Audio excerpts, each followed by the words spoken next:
Hi, I'm trying to pre-fill my DNS for a website that I'm about to port over from an external host to SiteGround.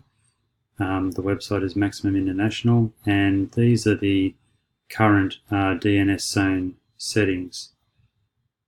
So the value that I'm currently looking at that I'm having issue with is default domain key.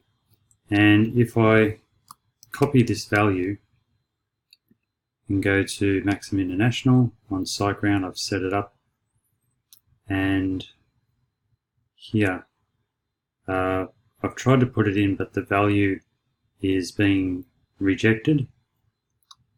If I put it in like so and take out that little switch at the end there, it goes green.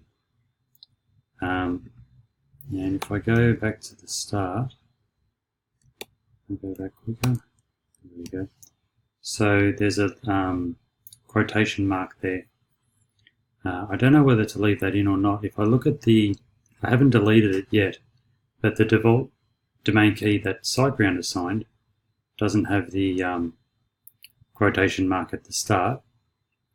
And if I go edit all the way to the end, you can see that there was no / at the end there. So that's kind of my question. Is this correct? Should I take out the quotation mark? Yeah, if you could let me know, that'd be great. Cheers.